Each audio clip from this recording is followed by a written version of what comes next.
ಮಚ್ಚು ಹಿಡಿದು ರೀಲ್ಸ್ ಮಾಡಿದ್ದ ಸ್ಥಳಕ್ಕೆ ವಿನಯ್ ಹಾಗೂ ರಜತ್ರನ್ನ ಕರೆದುಕೊಂಡು ಹೋಗಲಾಗಿದೆ. ಸ್ಥಳಕ್ಕೆ ಮಹಜರಿಗೆ ಇಬ್ಬರನ್ನು ಕೂಡ ಪೊಲೀಸರು ಕರೆದೊಯ್ದಿದ್ದಾರೆ. ಮಚ್ಚಿಡ್ಕೊಂಡು ರೀಲ್ಸ್ ಮಾಡದಂತ ಸ್ಥಳ ಏನ್ ಇದೆಯಲ್ಲ, ಎಲ್ಲಿ ಮಾಡಿದ್ರಿ ನೀವು ರೀಲ್ಸ್ನ ಅಂತ ಆ ಸ್ಥಳಕ್ಕೆ ಇಬ್ಬರನ್ನು ಕೂಡ ಕರ್ಕೊಂಡು ಹೋಗಿದ್ದಾರೆ. ಒಂದ್ ಕಡೆ ವಿನಯ್, ಮತ್ತೊಂದ್ ಕಡೆ ರಜತ್ನ. ಸ್ಥಳ ಮಹಜರಿಗೆ ಇಬ್ಬರನ್ನು ಕರೆದೊಯ್ದಿದ್ದಾರೆ ಪೊಲೀಸರು. ವಿಚಾರಣೆಗೆ ಬಂದವರನ್ನ ವಶಕ್ಕೆ ಪಡೆದಿದ್ದಾರೆ ಪೊಲೀಸರು. ಮಹಜರಿಗೆ ಕರೆದೊಯ್ದು ಬಸವೇಶ್ವರ ನಗರ ಪೊಲೀಸರು ಒಂದಷ್ಟು ತನಿಖೆಯನ್ನ ಮಾಡ್ತಾ ಇದ್ದಾರೆ, ಮಹಜರನ್ನ ಮಾಡ್ತಾ ಇದ್ದಾರೆ. ಮಹಜರು ನಂತರ ಸಾಕ್ಷ್ಯನಾಶಕ್ಕೆ ಸೆಕ್ಷನ್ ಹಾಕಲು ಎಲ್ಲಾ ಸಿದ್ಧತೆಗಳನ್ನ ಪೊಲೀಸರು ಮಾಡ್ಕೊಳ್ತಾ ಇದ್ದಾರೆ. ನೋಡ್ತಾ ಇದೀವಿ ದೃಶ್ಯಾವಳಿಗಳಲ್ಲಿ. ಮಚ್ಚು ಹಿಡಿದು ರೀಲ್ಸ್ ಮಾಡಿದ್ಯಲ್ಲಿ ಆ ಸ್ಥಳವನ್ನ ತೋರಿಸಿ ಅಂತ ಪೊಲೀಸರು ವಿನಯ್ ಮತ್ತೆ ರಜತ್ ಇಬ್ಬರನ್ನು ಕೂಡ ಕರೆದುಕೊಂಡು ಹೋಗಿದ್ದಾರೆ. ಅದಾದ ತಕ್ಷಣವೇ ಇಬ್ಬರನ್ನ ಕೂಡ ಲಾಕ್ ಮಾಡಿದ್ದಾರೆ ಪೊಲೀಸರು. ಸಾಕ್ಷ್ಯನಾಶದ ಸೆಕ್ಷನ್ನ ಹಾಕಲಿಕ್ಕೆ ಎಲ್ಲಾ ಸಿದ್ಧತೆಗಳನ್ನ ಮಾಡಿಕೊಳ್ಳಲಾಗ್ತಾ ಇದೆ. ಎರಡನೇ ಬಾರಿಗೆ ಇಬ್ಬರನ್ನ ವಶಕ್ಕೆ ಪಡೆದಿದ್ದಾರೆ ಪೊಲೀಸರು. ಮಚ್ಚು ಹಿಡಿದು ರೀಲ್ಸ್ ಮಾಡಿ ತಗಲಾಕೊಂಡಿದ್ದಾರೆ ವಿನಯ್ ಮತ್ತೆ ರಜತ್. ತೊಂದರೆ ಆಗುತ್ತೆ.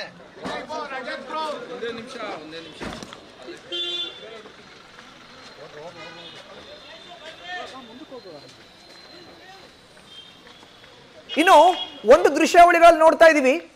ಠಾಣೆಗೆ ಎಂಟ್ರಿ ಕೊಟ್ಟಾಗ ಯಾವ ರೀತಿ ಅವ್ರು ಎಂಟ್ರಿ ಕೊಟ್ಟಿದ್ರು, ಶರ್ಟ್ ಬಟನ್ನ ಬಿಚ್ಕೊಂಡು ಗುಂಡಿಯನ್ನ ತೆಗೆದುಕೊಂಡು ನೇರವಾಗಿ ಎಂಟ್ರಿಯನ್ನ ಕೊಟ್ಟಿದ್ರು. ವಾಪಸ್ ಪೊಲೀಸ್ ಠಾಣೆಯಿಂದ ಬರಬೇಕಾದ್ರೆ ಶರ್ಟ್ ಬಟನ್ ಹಾಕಿಸಿ ಹೊರಗಡೆ ಕರ್ಕೊಂಡು ಬಂದಿದ್ದಾರೆ ಪೊಲೀಸರು. ಅವರ ವಾಹನದಲ್ಲಿ ಕೂಡಿಸ್ಕೊಂಡಿದ್ದಾರೆ ಇಬ್ಬರನ್ನ, ವಿನಯ್ ಮತ್ತೆ ರಜತ್ನ. ನೀವು ಎಲ್ಲಿ ರೀಲ್ಸ್ ಅನ್ನ ಮಾಡಿದ್ರಲ್ಲ ಆ ಜಾಗವನ್ನ ತೋರಿಸಿ ಅಂತ ಕರೆದೊಯ್ದಿದ್ದಾರೆ. ಸ್ಥಳ ಮಹಜರು ಅಂತ ಕರೀತಾರೆ ಇದನ್ನ. ನೇರವಾಗಿ ಬಸವೇಶ್ವರ ನಗರ ಪೊಲೀಸ್ ಠಾಣೆಗೆ ಹಾಜರಾದಂತ ವಿನಯ್ ಮತ್ತೆ ರಜತ್ನ ಇಬ್ಬರನ್ನು ಕೂಡ ಪೊಲೀಸರು ತಮ್ಮ ವಾಹನದಲ್ಲಿ ಕರ್ಕೊಂಡು ಹೋಗಿದ್ದಾರೆ. ಪೊಲೀಸ್ ಠಾಣೆಗೆ ಬರಬೇಕಾದ್ರೆ ಶರ್ಟ್ ಗುಂಡಿಯನ್ನ ಬಿಚ್ಕೊಂಡು ಬಂದಿದ್ರು. ಅದಾದ ಬಳಿಕ ಸ್ಟೇಷನ್ ನಿಂದ ಹೊರಗಡೆ ಬರಬೇಕಾದ್ರೆ ಪೊಲೀಸ್ ವಾಹನದಲ್ಲಿ ಕೂರಿಸ್ಕೋಬೇಕಾದ್ರೆ ಶರ್ಟ್ ಬಟನ್ನ ಹಾಕಿಸಿ ನೇರವಾಗಿ ಕರೆದುಕೊಂಡು ಬಂದು ಪೊಲೀಸ್ ವಾಹನದಲ್ಲಿ ಕೂರಿಸಿದ್ದಾರೆ. ಒಂದ್ ಕಡೆ ವಿನಯ್, ಮತ್ತೊಂದ್ ಕಡೆ ರಜತ್. ಇಬ್ರು ಕೂಡ ರೀಲ್ಸ್ ಅನ್ನ ಎಲ್ಲಿ ಮಾಡಿದ್ರಲ್ಲ ಆ ಸ್ಥಳವನ್ನ ತೋರಿಸಿ ಅನ್ನೋದು ಪೊಲೀಸರ ವಿಷಯ. ಕರ್ಕೊಂಡು ಹೋಗಿದ್ದಾರೆ ಆ ಜಾಗಕ್ಕೆ, ಸ್ಥಳ ಪರಿಶೀಲನೆಗೆ, ಸ್ಥಳ ಮಹಜರ್ಗೆ ಕರ್ಕೊಂಡು ಹೋಗಿದ್ದಾರೆ. ಸ್ಟೇಷನ್ ಒಳಗಡೆ ಹೋಗ್ಬೇಕಾದ್ರೆ ಬಟನ್ನ ಬಿಚ್ಕೊಂಡು ಹೋಗಿದ್ರು. ಬರಬೇಕಾದ್ರೆ ಬಟನ್ನ ಹಾಕಿಸಿ ಕರ್ಕೊಂಡು ಬಂದಿದ್ದಾರೆ. ಹೆಚ್ಚಿನ ಮಾಹಿತಿ ನೀಡ್ತಾರೆ ನಮ್ಮ ಪ್ರತಿನಿಧಿ ಅಂಕಿತಾ. ಈಗ ದೂರವಾಣಿ ಸಂಪರ್ಕಕ್ಕೆ ಸಿಕ್ಕಿದ್ದಾರೆ. ಅಂಕಿತಾ, ಸ್ಟೇಷನ್ಗೆ ಬರಬೇಕಾದ್ರೆ ಫುಲ್ ಜೋಶ್ ನಲ್ಲಿ ಶರ್ಟ್ ಬಟನ್ನ ತೆಗೆದುಕೊಂಡು ಬಂದಿದ್ರು.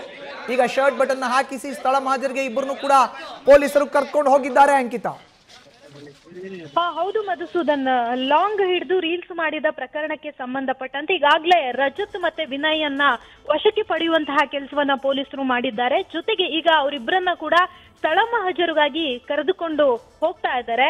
ನಾಗರಬಾವಿಯ ಅಕ್ಷಯ ಸ್ಟುಡಿಯೋದಲ್ಲಿ ಅವರೇನು ರೀಲ್ಸ್ ಅನ್ನ ಮಾಡಿದ್ರು ಆ ಜಾಗಕ್ಕೆ ಪೊಲೀಸರು ಅವರಿಬ್ಬರನ್ನ ಕೂಡ ಕರೆದೊಯ್ಯುವಂತಹ ಕೆಲಸವನ್ನ ಮಾಡ್ತಾ ಇದ್ದಾರೆ. ನೀವು ಹೇಳ್ದ ಹಾಗೆ ಅವರು ಪೊಲೀಸ್ ಠಾಣೆಗೆ ಅಂದ್ರೆ ಮಧ್ಯಾಹ್ನ ಬಸವೇಶ್ವರ ನಗರ ಪೊಲೀಸ್ ಠಾಣೆಗೆ ಬಂದಂತಹ ಸಂದರ್ಭದಲ್ಲಿ ಫುಲ್ ಅವರು ಗುಂಡಿ ಬಿಚ್ಕೊಂಡು ಸ್ಟೈಲ್ ಆಗಿ ಎಂಟ್ರಿ ಕೊಟ್ಟಿದ್ರು. ಆದ್ರೆ ಈಗ ವಾಪಸ್ ಮಹಜರಿಗೆ ಹೋದಂತಹ ಸಂದರ್ಭದಲ್ಲಿ ಆ ಶರ್ಟ್ ಬಟನ್ ಎಲ್ಲವನ್ನ ಕೂಡ ಹಾಕ್ಸಿ ಅವರನ್ನ ಕರ್ಕೊಂಡು ಹೋಗುವಂತಹ ಕೆಲಸವನ್ನ ಕೂಡ ಈಗಾಗಲೇ ಅಧಿಕಾರಿಗಳು ಕೂಡ ಮಾಡ್ತಾ ಇದ್ದಾರೆ. ಜೊತೆಗೆ ಈ ಒಂದು ಕೇಸ್ಗೆ ಸಂಬಂಧಪಟ್ಟಂತೆ ಪ್ರಕರಣವನ್ನ ಕೂಡ ಗಂಭೀರವಾಗಿ ಪರಿಗಣಿಸಿರುವಂತದ್ದು. ಈಗಾಗಲೇ ಅಕ್ಷಯ ಸ್ಟುಡಿಯೋಗೆ ಆರೋಪಿಗಳಿಬ್ರು ವಿನಯ್ ಮತ್ತೆ ರಜತ್ನನ್ನ ಕರೆದುಕೊಂಡು ಪೊಲೀಸರು ಬಂದಿದ್ದಾರೆ. ಇನ್ನೇನು ಕೆಲವೇ ಕ್ಷಣಗಳಲ್ಲಿ ಮಹಜರು ಪ್ರಕ್ರಿಯೆ ಕೂಡ ಆರಂಭ ಆಗುತ್ತೆ. ಈಗ ಅದಕ್ಕೆ ಎಲ್ಲಾ ರೀತಿಯ ಸಿದ್ಧತೆಗಳನ್ನ ಕೂಡ ಮಾಡ್ಕೊಳ್ಳುವಂತಹ ಕೆಲಸವನ್ನ ಪೊಲೀಸರು ಮಾಡ್ತಾ ಇದ್ದಾರೆ. ಮಧುಸೂದನ್, ಅಂದಾಜು ಇನ್ನು ಎಷ್ಟು ಹೊತ್ತುಗಳ ಕಾಲ ಮಹಜರು ಪ್ರಕ್ರಿಯೆ ನಡೀಬಹುದು ಅಂಕಿತಾ? ನೋಡ್ತಾ ಇದೀವಿ ಲೈವ್ ವಿಜುವಲ್ಸ್. ಈಗಾಗಲೇ ನಮ್ಮ ಪ್ರತಿನಿಧಿ ಅಂಕಿತಾ ವಿವರಣೆಯನ್ನ ನೀಡ್ತಾ ಇದ್ರು. ಅಕ್ಷಯ ಸ್ಟುಡಿಯೋಗೆ ಅವ್ರು ರೀಲ್ಸ್ ಮಾಡಿದಂತ ಸ್ಥಳ ಅದು. ಅಲ್ಲಿಗೆ ಪೊಲೀಸರು ಮಹಜರಿಗೋಸ್ಕರ ಕರೆದುಕೊಂಡು ಬಂದಿದ್ದಾರೆ. ನೇರವಾಗಿ ಬೆಂಗಳೂರಿನಲ್ಲಿ ಇರುವಂತ ಅಕ್ಷಯ ಸ್ಟುಡಿಯೋದಲ್ಲೇನೆ ಲಾಂಗು ಮಚ್ಗಳನ್ನ ಹಿಡ್ಕೊಂಡು ಇಬ್ಬರು ವಿನಯ್ ಮತ್ತೆ ರಜತ್ ರೀಲ್ಸ್ ಅನ್ನ ಮಾಡಿದ್ರು. ಅವರು ಸ್ಟೇಷನ್ಗೆ ಬಂದಾಗ ಪೊಲೀಸ್ ಠಾಣೆಗೆ ಎಂಟ್ರಿಯನ್ನ ಕೊಡಬೇಕಾದ್ರೆ ಸ್ಟೈಲ್ ಆಗಿ ಶರ್ಟ್ ಬಟನ್ ಗಳನ್ನ ಗುಂಡಿಗಳನ್ನ ಬಿಚ್ಕೊಂಡು ಎಂಟ್ರಿಯನ್ನ ಕೊಟ್ಟಿದ್ರು. ಅಲ್ಲಿಂದ ಸ್ಟೇಷನ್ ಇಂದ ಹೊರಗಡೆ ಕರ್ಕೊಂಡ್ಬಂದು ಪೊಲೀಸ್ ವಾಹನದಲ್ಲಿ ಅವ್ರನ್ನ ಕೂರಿಸ್ಕೋಬೇಕಾರೆ ಅರ್ಥಾತ್ ಲಾಕ್ ಮಾಡಿದಾಗ ನೇರವಾಗಿ ಶರ್ಟ್ ಗುಂಡಿಗಳನ್ನ ಹಾಕಿಸಲಾಗಿದೆ. ಇನ್ನು ಬೆಂಗಳೂರಿನ ನಾಗರಬಾವಿ ಸಮೀಪ ಇರೋ ಅಂತ ಅಕ್ಷಯ ಸ್ಟುಡಿಯೋಗೆ ಇಬ್ಬರನ್ನ ಕೂಡ ಕರೆದುಕೊಂಡು ಬರಲಾಗಿದೆ. ಒಂದ್ ಕಡೆ ರಜತ್, ಮತ್ತೊಂದ್ ಕಡೆ ವಿನಯ್. ಇಬ್ಬರನ್ನು ಕೂಡ ನೋಡ್ತಾ ಇದ್ದೀರಿ ದೃಶ್ಯಾವಳಿಗಳಲ್ಲಿ. ಇದು ಲೈವ್ ವಿಜುವಲ್ಸ್. ಈಗಷ್ಟೇ ಬೆಂಗಳೂರಿನ ಅಕ್ಷಯ ಸ್ಟುಡಿಯೋಗೆ ಇಬ್ಬರನ್ನ ಕೂಡ ಕರೆದುಕೊಂಡು ಬರಲಾಗಿದೆ. ಅಕ್ಷಯ ಸ್ಟುಡಿಯೋನಲ್ಲಿ ವಿನಯ್ ಮತ್ತೆ ರಜತ್ ಇದ್ದಾರೆ. ನೀವು ರೀಲ್ಸ್ ಮಾಡಿದಂತ ಸ್ಥಳ ಯಾವುದು, ಎಲ್ಲಿ, ಎಷ್ಟೊತ್ತಿಗೆ ರೀಲ್ಸ್ ಮಾಡಿದ್ರಿ, ಹೀಗೆ ಪ್ರಾಥಮಿಕವಾಗಿ ಮಹಜರು ಮಾಡೋ ಅಂತ ಸಂದರ್ಭದಲ್ಲಿ ಕೆಲವೊಂದಿಷ್ಟು ಪ್ರಶ್ನೆಗಳನ್ನ ಪೊಲೀಸರು ಕೇಳ್ತಾರೆ. ಅದೇ ಪ್ರಶ್ನೆಗಳನ್ನ ಈ ಇಬ್ಬರಿಗೂ ಕೂಡ ಈಗ ಕೇಳ್ತಾರೆ. ಸಾಕ್ಷ್ಯ ನಾಶದ ಸೆಕ್ಷನ್ ನ ಕೂಡ ಹಾಕಲಿಕ್ಕೆ ಪೊಲೀಸರು ಸಕಲ ಸಿದ್ಧತೆಯನ್ನ ಮಾಡ್ಕೊಳ್ತಾ ಇದ್ದಾರೆ ಅನ್ನೋ ಒಂದು ಮಾಹಿತಿ ಸಿಗ್ತಾ ಇದೆ. ಇನ್ನು ಮಾಧ್ಯಮದ ಕ್ಯಾಮ್ರಾಗಳು ತೋರಿಸ್ತಾ ಇರೋ ಅಂತ ಎಕ್ಸ್ಕ್ಲೂಸಿವ್ ವಿಡಿಯೋ ಏನ್ ಇದೆಯಲ್ಲ, ಇದು ನ್ಯೂಸ್ ಫಸ್ಟ್ ಕೂಡ ಈಗ ಲಭ್ಯ ಆಗಿದೆ. ಒಂದ್ ಕಡೆ ರಜತ್, ಮತ್ತೊಂದ್ ಕಡೆ ವಿನಯ್, ಇಬ್ರು ಕೂಡ ಪೊಲೀಸರ ಕಸ್ಟಡಿಯಲ್ಲಿ ಇದ್ದಾರೆ. ಅವ್ರನ್ನ ನೇರವಾಗಿ ಬೆಂಗಳೂರಿನ ಅಕ್ಷಯ ಸ್ಟುಡಿಯೋಗೆ ಕರೆತರಲಾಗಿದೆ. ಅಲ್ಲಿ ಅವರು ರೀಲ್ಸ್ ಮಾಡಿದ್ದು ಎಲ್ಲಿ, ಯಾವಾಗ, ಲಾಂಗು ಮಚ್ಗಳನ್ನ ಹಿಡ್ಕೊಂಡು ಅವ್ರು ಏನ್ ರೀಲ್ಸ್ ಮಾಡಿದ್ರಲ್ಲ ಹಾಡಿಗೆ, ಅದನ್ನ ಆ ಜಾಗವನ್ನ ತೋರಿಸ್ಲಿಕ್ಕೆ ಪೊಲೀಸರಿಗೆ ಹೇಳ್ತಾರೆ. ಅದಾದ್ಮೇಲೆ ಎಷ್ಟೊತ್ತಿಗೆ ಮಾಡಿದ್ರಿ, ಯಾತಕ್ಕೋಸ್ಕರ ಇದನ್ನ ಮಾಡಿದ್ರಿ, ಹೀಗೆ ಕೆಲವೊಂದಿಷ್ಟು ಪ್ರಶ್ನೆಗಳನ್ನ ಕೇಳ್ತಾರೆ. ಕಳೆದ 2 ದಿನದ ಹಿಂದೆ ಮಾಡಿರೋ ಅಂತ ರೀಲ್ಸ್ ಸಾಮಾಜಿಕ ಜಾಲತಾಣಗಳಲ್ಲಿ ಈ ರೀಲ್ಸ್ ನ ಅಪ್ಲೋಡ್ ಮಾಡಲಾಗಿತ್ತು. ಯಾತಕ್ಕೋಸ್ಕರ ಅಪ್ಲೋಡ್ ಮಾಡಿದ್ರಿ ಇದನ್ನ ಅನ್ನೋ ಪ್ರಶ್ನೆಯನ್ನು ಕೂಡ ಪೊಲೀಸರು ಕೇಳ್ತಾರೆ. ಪ್ರಾಥಮಿಕವಾಗಿ ಸ್ಥಳ ಮಹಜರಿಗೋಸ್ಕರ ಇವತ್ತು ಕರೆತಂದಿದ್ದಾರೆ. ಇದಾದ ಬಳಿಕ ಮುಂದಿನ ಪ್ರಕ್ರಿಯೆಗಳು ಆರಂಭ ಆಗ್ತಾ ಹೋಗುತ್ತೆ. ಇವತ್ತು ಮಧ್ಯಾಹ್ನ ಏಕಾಏಕಿ ರಜತ್ ಮತ್ತೆ ವಿನಯ್ ಬೆಂಗಳೂರಿನ ಬಸವೇಶ್ವರ ನಗರ ಪೊಲೀಸ್ ಠಾಣೆಗೆ ಹಾಜರಾಗಿದ್ರು. ಹಾಜರಾಗುವಂತ ಸಂದರ್ಭದಲ್ಲಿ ಫುಲ್ ಸ್ಟೈಲ್ ಆಗಿ ಶರ್ಟಿನ ಬಟನ್ಗಳನ್ನ ಅರ್ಥಾತ್ ಗುಂಡಿಗಳನ್ನ ಬಿಚ್ಚಿ ಎಂಟ್ರಿ ಆಗಿದ್ರು. ಅದಾದ ಬಳಿಕ ಪೊಲೀಸರು ಅಲ್ಲಿ ಕೇಳುವಂತ ಒಂದಷ್ಟು ಪ್ರಾಥಮಿಕವಾದಂತ ಮಾಹಿತಿಯನ್ನ ಕೇಳಿದ ನಂತರ ಅವರಿಬ್ಬರನ್ನು ಕೂಡ ಪೊಲೀಸ್ ವಾಹನದಲ್ಲೇ ಕೂಡಿಸ್ಕೊಂಡು ಅಕ್ಷಯ ಸ್ಟುಡಿಯೋಗೆ ಕರೆತಂದಿದ್ರು. ಇನ್ನು ನೋಡ್ತಾ ಇದೀವಿ ರೀಲ್ಸ್, ಇದು ಮೊನ್ನೆ ಮಾಡಿದ್ದು. ಮೊನ್ನೆ ರೀಲ್ಸ್, ಇವತ್ತು ರೀಲ್ಸ್ ಮಾಡಿದಂತ ಜಾಗದ ಸ್ಥಳ ಮಹಜರು. ಕಳೆದ 2 ದಿನದ ಹಿಂದೆ ರೀಲ್ಸ್ ಅನ್ನ ಮಾಡಿದ್ರು ವಿನಯ್ ಮತ್ತೆ ರಜತ್. ಅದನ್ನ ಮಾಡಿದ್ದು ಅಕ್ಷಯ ಸ್ಟುಡಿಯೋದಲ್ಲಿ. ಅದರ ರೀಲ್ಸ್ ನ ದೃಶ್ಯಾವಳಿಗಳನ್ನ ಒಂದು ವಿಂಡೋದಲ್ಲಿ ನೋಡ್ತಾ ಇದೀವಿ. ಇನ್ನೊಂದ್ ಕಡೆ ಇವತ್ತು ಅದೇ ಅಕ್ಷಯ ಸ್ಟುಡಿಯೋದಲ್ಲಿ ಸ್ಥಳ ಮಹಜರಿಗೋಸ್ಕರ ಪೊಲೀಸರ ಒಂದು ಸಮಕ್ಷಮದಲ್ಲಿ ಇಬ್ರು ಕೂಡ ಬಂದಿದ್ದಾರೆ, ವಿನಯ್ ಮತ್ತೆ ರಜತ್. ನೀವು ರೀಲ್ಸ್ ಯಾವಾಗ ಮಾಡಿದ್ರಿ, ಮೊನ್ನೆ, ಜಾಗ ಯಾವುದು, ಅದನ್ನ ತೋರಿಸಿ, ಹೀಗೆ ಒಂದಿಷ್ಟು ಪ್ರಶ್ನೆಗಳನ್ನ ಅಲ್ಲಿ ಕೇಳ್ತಾರೆ. ಅದಾದ ಬಳಿಕ ಮತ್ತೆ ಅವ್ರನ್ನ ಕರ್ಕೊಂಡು ಬಸವೇಶ್ವರ ನಗರ ಪೊಲೀಸ್ ಠಾಣೆಗೆ ವಾಪಸ್ ಆಗುವಂತ ಸಾಧ್ಯತೆಗಳು ಇದೆ. ಅವತ್ತು ಕೂಡ ರೀಲ್ಸ್ ಮಾಡಬೇಕಾದ್ರೆ ಅದೇ ಸ್ಟೈಲ್ ನಲ್ಲಿ, ಅದೇ ಪೋಸ್ ನಲ್ಲಿ ಶರ್ಟ್ ನ ಬಟನ್ಗಳನ್ನ ಬಿಚ್ಚಿ, ಗುಂಡುಗಳನ್ನ ಬಿಚ್ಚಿ ಬಂದಿದ್ರು ರಜತ್ ಮತ್ತೆ ವಿನಯ್. ಇವತ್ತು ಕೂಡ ಶರ್ಟ್ ಬೇರೆ, ಗೆಟಪ್ ಬೇರೆ. ಬಟ್ ಬಸವೇಶ್ವರ ನಗರ ಪೊಲೀಸ್ ಠಾಣೆಗೆ ಬಂದಾಗ ಶರ್ಟಿನ ಬಟನ್ಗಳು, ಗುಂಡಿಗಳು ಓಪನ್ ಆಗಿದ್ವು ಇಬ್ಬರದು. ರಜತ್ ಬಂದಾಗ್ಲೂ ಅಷ್ಟೇ, ವಿನಯ್ ಬಂದಾಗ್ಲೂ ಅಷ್ಟೇ. ಬಟ್ ವಾಪಸ್ ಪೊಲೀಸ್ ಠಾಣೆಯಿಂದ ಹೊರಗಡೆ ಬಂದ್ರಲ್ಲ, ಆ ಸಂದರ್ಭದಲ್ಲಿ ಪೊಲೀಸರು ಇಬ್ಬರಿಗೂ ಕೂಡ ಶರ್ಟ್ ಬಟನ್ಗಳನ್ನ ಹಾಕೋ ಅಂತೆ ಸೂಚನೆಯನ್ನ ಕೊಟ್ಟಿದ್ದಾರೆ. ಈ ಹಿನ್ನೆಲೆಯಲ್ಲಿ ಅವರು ಶರ್ಟ್ ಬಟನ್ಗಳನ್ನ ಹಾಕಿದ್ದಾರೆ. ಈಗಷ್ಟೇ ಅವರು ಬೆಂಗಳೂರಿನ ನಾಗರಬಾವಿ ಸಮೀಪ ಇರುವಂತಹ ಅಕ್ಷಯ ಸ್ಟುಡಿಯೋಗೂ ಕೂಡ ಆಗಮಿಸಿದ್ದಾರೆ. ಈಗ ಅಕ್ಷಯ ಸ್ಟುಡಿಯೋದಲ್ಲಿ ಸ್ಥಳ ಮಹಜರು ಪ್ರಕ್ರಿಯೆ ಆರಂಭ ಆಗುತ್ತೆ. ಪೊಲೀಸರ ಸಮಕ್ಷಮದಲ್ಲಿ ರೀಲ್ಸ್ ಮಾಡಿದಂತ ಸ್ಥಳ ಯಾವುದು, ಲಾಂಗು ಮಚ್ಚು ಎಲ್ಲಿ, ಹೀಗೆ ಒಂದಷ್ಟು ಪ್ರಶ್ನೆಗಳನ್ನ ಪೊಲೀಸರು ಕೇಳೋರು ಇದ್ದಾರೆ ರಜತ್ ಮತ್ತೆ ವಿನಯ್ಗೆ. ಇದಕ್ಕೆಲ್ಲ ಕೂಡ ಅವರು ಉತ್ತರವನ್ನ ಕೊಡಬೇಕಾಗತ್ತೆ.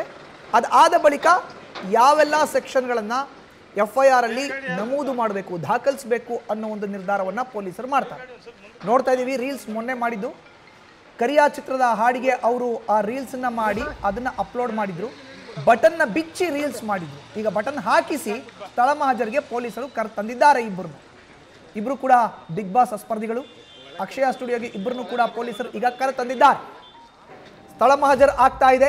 ಅದರ ನೇರ ದೃಶ್ಯಾವಳಿಗಳನ್ನ ನ್ಯೂಸ್ ಫಸ್ಟ್ ನ ಸ್ಕ್ರೀನ್ ಮೇಲ್ಗಡೆ ನೋಡ್ತಾ ಇದ್ದೀರಿ. ಮೊನ್ನೆ ಮಾಡಿದಂತ ರೀಲ್ಸ್ ಅಪ್ಲೋಡ್ ಆದ ಬಳಿಕ ಇವತ್ತು ಪೊಲೀಸ್ ಠಾಣೆಗೆ ಇಬ್ಬರು ಕೂಡ ಆಗಮಿಸಿದ್ದಾರೆ. ಇವತ್ತು ಸ್ಥಳ ಮಹಜರು ಪ್ರಕ್ರಿಯೆ ನಡೀತಾ ಇದೆ. ರಜತ್ ಮತ್ತೆ ವಿನಯ್ ಲಾಂಗ್ ಮಚ್ಚನ್ನ ಹಿಡಿದು ಕರಿಯಾ ಚಿತ್ರದ ಹಾಡಿಗೆ ರೀಲ್ಸ್ ಅನ್ನ ಮಾಡಿದ್ರು ಇಬ್ಬರು. ಅವಾಗಲೂ ಕೂಡ ಅದೇ ಗೆಟಪ್ ನಲ್ಲಿ, ಥೇಟ್ ಫಿಲಿಂ ಸ್ಟೈಲ್ ನಲ್ಲಿ ಶರ್ಟ್ ಬಟನ್ಗಳನ್ನ ಬಿಚ್ಚಿ ರೀಲ್ಸ್ ಅನ್ನ ಮಾಡಿದ್ರು. ಇವತ್ತು ಶರ್ಟ್ ಬಟನ್ ಹಾಕಿಸಿದ್ದಾರೆ ಪೊಲೀಸರು ಸ್ಥಳ ಮಹಜರು ಪ್ರಕ್ರಿಯೆಗೆ ಬಂದಾಗ. ಇನ್ನು ಸ್ಥಳ ಮಹಜರಿನ ನಂತರ FIR ನಲ್ಲಿ ಯಾವೆಲ್ಲ ಸೆಕ್ಷನ್ಗಳನ್ನ ಹಾಕಬೇಕು ಅನ್ನೋ ನಿರ್ಧಾರವನ್ನ ಪೊಲೀಸರು ಮಾಡ್ತಾರೆ. ಸ್ಥಳಕ್ಕೆ ಈಗ ಆಗಮಿಸಿದ್ದಾರೆ ಬೆಂಗಳೂರಿನ ಅಕ್ಷಯ ಸ್ಟುಡಿಯೋದಲ್ಲಿ. ಇಲ್ಲೇ ರೀಲ್ಸ್ ಮಾಡಿದ್ದವರು ಕರಿಯಾ ಚಿತ್ರದ ಹಾಡಿಗೆ ರೀಲ್ಸ್ ಅನ್ನ ಮಾಡಿದ್ರು ಬಿಗ್ ಬಾಸ್ ಸ್ಪರ್ಧಿಗಳು ರಜತ್ ಮತ್ತೆ ವಿನಯ್. ನಾಗರಬಾವಿಯಲ್ಲಿ ಇದೆ ಅಕ್ಷಯ ಸ್ಟುಡಿಯೋ, ಅಲ್ಲೇ ರೀಲ್ಸ್ ಮಾಡಿದ್ದವರು. ಅವತ್ತು ಹಾಕಿದಂತ ಬಟ್ಟೆ ಬೇರೆ, ಬಟ್ ಹಾಕಿದಂತ ಶರ್ಟ್, ಅದರ ಗೆಟಪ್ ನೋಡಿ, ಅಲ್ಲಿ ಬಟನ್ಗಳನ್ನ ಬಿಚ್ಚಿ ಅವರು ರೀಲ್ಸ್ ಅನ್ನ ಮಾಡಿದ್ರು. ಇವತ್ತು ಕೂಡ ಪೊಲೀಸ್ ಠಾಣೆಗೆ ಬಂದಾಗ ಅವರು ಶರ್ಟ್ ಗುಂಡಿಗಳನ್ನ ಬಿಚ್ಚಿದ್ರು. ಬಟ್ ಪೊಲೀಸರು ಅದನ್ನ ಹಾಕಿಸಿ ತಮ್ಮ ಜೀಪ್ನಲ್ಲಿ ಕೂರಿಸಿಕೊಂಡು ನೇರವಾಗಿ ಅಕ್ಷಯ ಸ್ಟುಡಿಯೋಗೆ ಇಬ್ಬರನ್ನು ಕೂಡ ಕರೆತಂದಿದ್ದಾರೆ. ಪೊಲೀಸರ ವಶದಲ್ಲಿ ಇದ್ದಾರೆ ಬಿಗ್ ಬಾಸ್ನ ಸ್ಪರ್ಧಿಗಳು ರಜತ್ ಮತ್ತೆ ವಿನಯ್. ಹೆಚ್ಚಿನ ಮಾಹಿತಿ ನೀಡ್ತಾರೆ ನಮ್ಮ ಪ್ರತಿನಿಧಿ ಅಂಕಿತಾ ದೂರವಾಣಿ ಸಂಪರ್ಕಕ್ಕೆ ಸಿಕ್ಕಿದ್ದಾರೆ. ಅಂಕಿತಾ, ಈಗಾಗಲೇ ರೀಲ್ಸ್ ಮಾಡಿದಂಥ ಸ್ಥಳಕ್ಕೆ ಇಬ್ಬರನ್ನು ಕೂಡ ಕರೆತರಲಾಗಿದೆ. ಪ್ರಾಥಮಿಕವಾಗಿ ಅಲ್ಲಿ ಮಾಹಿತಿಯನ್ನ ಕಲೆ ಹಾಕುವಂತ ಅಂಶಗಳ ಬಗ್ಗೆ ವಿವರಣೆಯನ್ನ ನೀಡೋದಾದ್ರೆ ಅಂಕಿತಾ. ಮಧುಸೂದನ್, ಈಗಾಗಲೇ ರಜತ್ ಹಾಗೆ ವಿನಯ್ ಗೌಡ ಇಬ್ಬರನ್ನ ಕೂಡ ಬಸವೇಶ್ವರ ನಗರ ಪೊಲೀಸರು ಅಕ್ಷಯ ಸ್ಟುಡಿಯೋಗೆ ಕರೆತಂದಿದ್ದಾರೆ. ಅಂದ್ರೆ ಅಲ್ಲಿ ಎಲ್ಲಿ ಅವರು ರೀಲ್ಸ್ ಮಾಡಿದ್ದಾರೆ ಆ ಜಾಗದಲ್ಲಿ ಮಹಜರು ಪ್ರಕ್ರಿಯೆಯನ್ನ ಈಗಾಗಲೇ ಪೊಲೀಸರು ಕೂಡ ಮಾಡ್ತಾ ಇರುವಂತದ್ದು. ನ್ಯೂಸ್ ಪರ್ಸನ್ ಅಲ್ಲಿ ಮಹಜರು ವಿಜುವಲ್ಸ್ ಕೂಡ ಬರ್ತಾ ಇದೆ, ನೀವು ನೋಡ್ತಾ ಇರ್ಬೋದು. ರಜತ್ ಮತ್ತೆ ವಿನಯ್ ಗೌಡ ಅವರ ಬಳಿ ಮಾಹಿತಿಯನ್ನ ಪಡ್ಕೊಳ್ಳುವಂತಹ ಕೆಲಸವನ್ನ ಅಧಿಕಾರಿಗಳು ಮಾಡ್ತಾ ಇದ್ದಾರೆ. ಅಂದ್ರೆ ಈಗಾಗಲೇ ಸೀಸ್ ಮಾಡಿರುವಂತಹ ವೆಪನ್ ಜೊತೆಗೆ ಈ ರಸ್ತೆಯಲ್ಲಿ ಅವರು ಮಾಡಿರುವಂತಹ ರೀಲ್ಸ್ ಅಲ್ಲಿ ಬಳಸಿರುವಂತಹ ಲಾಂಗ್ ಏನಿದೆ ಎರಡಕ್ಕೂ ಕೂಡ ಹೋಲಿಕೆ ಆಗ್ತಾ ಇಲ್ಲ, ಎರಡು ಬೇರೆ ಬೇರೆ ಅನ್ನೋದು ಈಗ ಪೊಲೀಸರಿಗೆ ಮೇಲ್ನೋಟಕ್ಕೆ ಗೊತ್ತಾಗಿದೆ. ಹಾಗಾಗಿ ಈ ರಸ್ತೆಯಲ್ಲಿ ನಿಂತ್ಕೊಂಡು ಮಾಡಿರುವಂತಹ ಆ ಒಂದು ವೆಪನ್ ಎಲ್ಲಿದೆ, ಆ ಲಾಂಗ್ ಎಲ್ಲಿದೆ ಅನ್ನೋದ್ರ ಬಗ್ಗೆಯೂ ಕೂಡ ಈಗಾಗಲೇ ಮಾಹಿತಿಯನ್ನ ಪಡ್ಕೊಳ್ಳುವಂತಹ ಕೆಲಸವನ್ನ ಮಾಡ್ತಾ ಇದ್ರೆ. ಜೊತೆಗೆ ಆರೋಪಿಗಳಿಬ್ರು ಏನಿದ್ದಾರೆ ಅವರು ಕೂಡ ಹೇಳ್ತಾ ಇರುವಂತದ್ದು, ಅಂದ್ರೆ ನಾವು ಇದೇ ಜಾಗದಲ್ಲಿ ಇದೇ ರಸ್ತೆಯಲ್ಲಿ ಅಂದ್ರೆ ಅಕ್ಷಯ ಸ್ಟುಡಿಯೋ ಏನಿದೆ ಆ ಅಕ್ಷಯ ಸ್ಟುಡಿಯೋ ಹೊರಗೆ ಇರುವಂತಹ ಒಂದು ರಸ್ತೆ ಏನಿದೆ ಆ ರಸ್ತೆಯಲ್ಲಿ ನಾವು ರೀಲ್ಸ್ ಅನ್ನ ಮಾಡಿರುವಂತದ್ದು ಲಾಂಗ್ ಅನ್ನ ಹಿಡ್ಕೊಂಡು ಅನ್ನೋದ್ರ ಬಗ್ಗೆ ಮಾಹಿತಿಯನ್ನ ಕೊಡ್ತಾ ಇದ್ದಾರೆ. ಅದೇ ನಿಟ್ಟಿನಲ್ಲಿ ಈಗ ಪೊಲೀಸರು ಕೂಡ ಅಂದ್ರೆ ಈ ಒಂದು ಪ್ರಕರಣದ ದೂರುದಾರರಾಗಿರುವಂತಹ ಸಬ್ ಇನ್ಸ್ಪೆಕ್ಟರ್ ಜೊತೆಗೆ ಠಾಣೆಯ ಪೊಲೀಸ್ ಇನ್ಸ್ಪೆಕ್ಟರ್ ಇಬ್ರು ಕೂಡ ಮಹಜರು ಮಾಡುವಂತಹ ಕೆಲಸವನ್ನ ಕೂಡ ಮಾಡ್ತಾ ಇದ್ದಾರೆ. ಜೊತೆಗೆ ಈಗ ಅವರಿಬ್ಬರನ್ನ ಕೂಡ ಅಕ್ಷಯ ಸ್ಟುಡಿಯೋ ಏನಿದೆ ಆ ಸ್ಟುಡಿಯೋದ ಒಳಭಾಗಕ್ಕೆ ಕರ್ಕೊಂಡು ಪೊಲೀಸರು ಹೋಗ್ತಾ ಇದ್ದಾರೆ. ನೀವು ವಿಜುವಲ್ಸ್ ಅಲ್ಲೂ ಕೂಡ ನೋಡ್ತಾ ಇರ್ಬೋದು. ಅಂದ್ರೆ ಈ ರೀಲ್ಸ್ ಗೆ ಬಳಸಿರುವಂತಹ ಮಚ್ಚು ಏನಿದೆ ಆ ಲಾಂಗ್ ಅನ್ನ ಸೀಸ್ ಮಾಡೋದಕ್ಕೆ ಅಂತ ಹೇಳಿ ಈಗ ಪೊಲೀಸರು ಒಳಗಡೆ ಕರ್ಕೊಂಡು ಹೋಗ್ತಾ ಇರುವಂತದ್ದು. ಸದ್ಯಕ್ಕೆ ರಜತ್ ಅವರು ಕೂಡ ಹೇಳ್ತಾ ಇದ್ರು, ಅಂದ್ರೆ ಇದು ಸೆಟ್ ಪ್ರಾಪರ್ಟಿ ಆಗಿರೋದ್ರಿಂದ ಸ್ವಲ್ಪ ಆ ಕಡೆ ಈ ಕಡೆ ಆಗಿದೆ, ಅಂದ್ರೆ ಮಿಸ್ ಮ್ಯಾಚ್ ಆಗಿರ್ಬೋದು ಅನ್ನೋ ನಿಟ್ಟಿನಲ್ಲಿ ಅವರು ಕೂಡ ಮಾತನಾಡಿರುವಂತದ್ದು. ಹಾಗಾಗಿ ರಿಯಲ್ ಅಂದ್ರೆ ಒರಿಜಿನಲ್ ಮಚ್ಚು ಎಲ್ಲಿದೆ, ಹಾಗಾದ್ರೆ ಅಕ್ಷಯ ಸ್ಟುಡಿಯೋ ಒಳಗಡೆ ಇದೆಯಾ ಅನ್ನೋದ್ರ ಬಗ್ಗೆ ಪೊಲೀಸರು ಮಾಹಿತಿಯನ್ನ ಪಡ್ಕೊಳ್ತಾ ಇದ್ದಾರೆ. ಜೊತೆಗೆ ಆರೋಪಿಗಳನ್ನ ಒಳಗಡೆ ಕರ್ಕೊಂಡು ಈಗಾಗಲೇ ಪೊಲೀಸರು ಕೂಡ ಹೋಗ್ತಾ ಇರುವಂತದ್ದು. ಇನ್ನೇನು ಕೆಲವೇ ಕ್ಷಣಗಳಲ್ಲಿ ಅವರು ರೀಲ್ಸ್ ಅಲ್ಲಿ ಬಳಸಿದಂತಹ ಮಚ್ಚೇನಿದೆ ಅದನ್ನ ಕೂಡ ಪೊಲೀಸರು ಜಪ್ತಿ ಮಾಡೋದಕ್ಕೆ ಎಲ್ಲಾ ರೀತಿಯ ಸಿದ್ಧತೆಗಳನ್ನ ಮಾಡ್ಕೊಂಡಿದ್ದಾರೆ. ಅದರ ಮಧ್ಯೆ ಏನಾದ್ರೂ ಆ ಒಂದು ವೆಪನ್ ಏನಿದೆ ಅದನ್ನೇನಾದ್ರೂ ಅವರು ನಾಶಪಡಿಸೋದು ಅಂದ್ರೆ ಸಾಕ್ಷ್ಯ ನಾಶಪಡಿಸೋದೇನಾದ್ರೂ ಕಂಡು ಬಂದ್ರೆ ಅವರ ಮೇಲೆ ಮತ್ತಷ್ಟು ಕಠಿಣ ಕ್ರಮವನ್ನ ಕೈಗೊಳ್ಳಲಾಗುತ್ತೆ. ಜೊತೆಗೆ ಅವರನ್ನ ಅರೆಸ್ಟ್ ಮಾಡುವ ಸಾಧ್ಯತೆ ಕೂಡ ಹೆಚ್ಚಾಗಿ ಕಂಡು ಬರುತ್ತೆ. ಮಧುಸೂದನ್, ಅಂಕಿತಾ, ಇನ್ನು ಪ್ರಾಥಮಿಕವಾಗಿ ಮಾಡುವಂತ ಸ್ಥಳ ಮಹಜರು ಪ್ರಕ್ರಿಯೆ ಏನ್ ಇದೆ ಅದರಲ್ಲಿ ಯಾವೆಲ್ಲ ಪ್ರಶ್ನೆಗಳನ್ನ ನೇರವಾಗಿ ಪೊಲೀಸರು ರಜತ್ ಮತ್ತೆ ವಿನಯ್ಗೆ ಕೇಳಬಹುದು ಅಂತೀರಿ? ಮಧುಸೂದನ್, ಈ ಪ್ರಕರಣವನ್ನ ಸ್ವಲ್ಪ ಹಿಂದೆ ಹೋಗಿ ನೋಡೋದಾದ್ರೆ ನಾವು ನಿನ್ನೆ ಆರೋಪಿಗಳಿಬ್ಬರನ್ನ ಕೂಡ ಅರೆಸ್ಟ್ ಮಾಡಿ ಪೊಲೀಸರು ರಾತ್ರೋರಾತ್ರಿ ಬಿಟ್ಟು ಕಳಿಸ್ತಾರೆ. ಅದಾದ್ಮೇಲೆ ಪೊಲೀಸರು ಇವತ್ತು ಏನು ಸೀಸ್ ಮಾಡಿರುವಂತಹ ವೆಪನ್ ಫೋಟೋ ಒಂದು ಕಳಿಸಿದ್ರು. ಆ ಒಂದು ಫೋಟೋಗೆ ಸಂಬಂಧಪಟ್ಟಂತೆ ಸಾಕಷ್ಟು ಚರ್ಚೆ ಆಗುತ್ತೆ. ಅಂದ್ರೆ ಅವರು ರೀಲ್ಸ್ ಅಲ್ಲಿ ಬಳಸಿರುವಂತಹ ವೆಪನ್ಗೂ ಜೊತೆಗೆ ಸೀಸ್ ಮಾಡಿರುವಂತಹ ವೆಪನ್ಗೆ ಸಾಕಷ್ಟು ವ್ಯತ್ಯಾಸ ಕಂಡು ಬಂದ ಹಿನ್ನೆಲೆಯಲ್ಲಿ ಪೊಲೀಸರು ಆರೋಪಿಗಳಿಬ್ರಿಗೂ ಕೂಡ ನೋಟಿಸ್ ಅನ್ನ ಕೊಡುವಂತಹ ಕೆಲಸವನ್ನ ಮಾಡಿದ್ರು. ಅದ್ರ ಬಗ್ಗೆ ವಿಚಾರಣೆಯನ್ನ ಕೂಡ ಮಾಡ್ಬೇಕಾಗತ್ತೆ. ಆ ನಿಟ್ಟಿನಲ್ಲಿ ಇವತ್ತು ಬೆಳಗ್ಗೆ 10 ಗಂಟೆಗೆ ಬನ್ನಿ ಅಂತ ಹೇಳಿದ್ರು. ಆದ್ರೆ ಇಬ್ರು ಅಂದ್ರೆ ರಜತ್ ಮತ್ತೆ ವಿನಯ್ ಮಧ್ಯಾಹ್ನ 2:15ಕ್ಕೆ ಬಸವೇಶ್ವರ ನಗರ ಪೊಲೀಸ್ ಠಾಣೆಗೆ ಬರ್ತಾರೆ. ಆ ಸಂದರ್ಭದಲ್ಲಿ ಅವರನ್ನ ವಿಚಾರಣೆ ಮಾಡಿದಾಗ ಅವ್ರು ಹೇಳ್ತಾ ಇರುವಂತದ್ದೇನು ಅಂತಂದ್ರೆ ಆ ಮಚ್ಚು ಏನಿದೆ ಸೀಸ್ ಮಾಡಿರುವಂತಹ ಮಚ್ಚು ಅದು ಪ್ರಾಪರ್ಟಿ ಸೆಟ್, ಹಾಗಾಗಿ ಮಿಸ್ ಆಗಿರ್ಬೋದು, ಅಂದ್ರೆ ನಾವು ರೀಲ್ಸ್ ಅಲ್ಲಿ ಒಂದು ಬಳಸಿರ್ಬೋದು ಅಥವಾ ಸೀಸ್ ಮಾಡಿರುವಂತಹ ಮಚ್ಚು ಬೇರೆ ಬೇರೆ ಆಗಿರ್ಬೋದು ಅನ್ನೋ ರೀತಿಯಲ್ಲಿ ಅವರು ಹೇಳಿಕೆಯನ್ನ ಕೊಡ್ತಾರೆ. ತಕ್ಷಣ ಅವರನ್ನ ವಶಕ್ಕೆ ಪಡೆಯುವಂತಹ ಕೆಲಸವನ್ನ ಕೂಡ ಪೊಲೀಸ್ ಅಧಿಕಾರಿಗಳು ಮಾಡ್ತಾರೆ. ಅದಾದ ಬಳಿಕ ಅಂದ್ರೆ ರೀಲ್ಸ್ ಮಾಡಿರುವಂತಹ 18 ಸೆಕೆಂಡ್ಗಳ ವಿಡಿಯೋ ಏನಿದೆ ರೀಲ್ಸ್ ಅನ್ನು ಅಪ್ಲೋಡ್ ಮಾಡಿದ್ರಲ್ಲ ಆ ರೀಲ್ಸ್ ಮಾಡಿರುವಂತಹ ಜಾಗದ ಒಂದು ಲೊಕೇಶನ್ ಅನ್ನ ಕೂಡ ಪೊಲೀಸರು ಪಡ್ಕೊಂಡು ಈ ಅಕ್ಷಯ ಸ್ಟುಡಿಯೋ ಏನಿದೆ ನಾಗರಬಾವಿಯಲ್ಲಿರುವಂತಹ ಅಕ್ಷಯ ಸ್ಟುಡಿಯೋ ಬಳಿ ಬರ್ತಾರೆ. ಹೊರಗಡೆ ಅಂದ್ರೆ ಆ ಅಕ್ಷಯ ಸ್ಟುಡಿಯೋ ಹೊರಭಾಗದಲ್ಲಿರುವಂತಹ ರಸ್ತೆಯಲ್ಲೇ ವಿನಯ್ ಹಾಗೆ ರಜತ್ ವಿಡಿಯೋವನ್ನ ಮಾಡಿರುವಂತದ್ದು. ಹಾಗಾಗಿ ಆ ಜಾಗವನ್ನ ಪರಿಶೀಲನೆ ಮಾಡುವಂತಹ ಕೆಲಸವನ್ನ ಪೊಲೀಸರು ಮಾಡ್ತಾರೆ. ಜೊತೆಗೆ ಈಗ ಒಳಗಡೆ ಕರ್ಕೊಂಡು ಹೋಗಿದ್ದಾರೆ, ಅಂದ್ರೆ ಈ ಅಕ್ಷಯ ಸ್ಟುಡಿಯೋದ ಒಳಭಾಗಕ್ಕೆ ಕರ್ಕೊಂಡು ಹೋಗಿರುವಂತದ್ದು. ಅಲ್ಲಿ ಮಹಜರು ಮಾಡುವಂತಹ ಕೆಲಸವನ್ನ ಮಾಡ್ತಾರೆ. ಜೊತೆಗೆ ಅಲ್ಲಿ ವೆಪನ್ ಅನ್ನ ಸೀಸ್ ಮಾಡುವಂತಹ ಕೆಲಸವನ್ನ ಅಧಿಕಾರಿಗಳು ಮಾಡ್ತಾರೆ. ಒಂದು ವೇಳೆ ಅವರು ರೀಲ್ಸ್ ಅಲ್ಲಿ ಬಳಸಿರುವಂತಹ ವೆಪನ್ ಅಲ್ಲಿ ಸಿಕ್ಕಿದ್ರೆ ಅದನ್ನ ಸೀಸ್ ಮಾಡಿ ಅವರ ಮುಂದೆ ಕಾನೂನಾತ್ಮಕವಾಗಿ ಕ್ರಮವನ್ನ ಕೈಗೊಳ್ತಾರೆ. ಈಗ ಇಲ್ಲಿ ಮಹಜರು ಪ್ರಕ್ರಿಯೆ ಮುಗಿದ ಮೇಲೆ ಅವರನ್ನ ನ್ಯಾಯಾಲಯಕ್ಕೆ ಹಾಜರುಪಡಿಸುವಂತಹ ಸಾಧ್ಯತೆ ಕೂಡ ಇರುತ್ತೆ. ಮಧುಸೂದನ್, ನ್ಯೂಸ್ ಫಸ್ಟ್ ನಿರ್ಭೀತಿಯಿಂದ ನಿಮ್ಮ ಪರವಾಗಿ.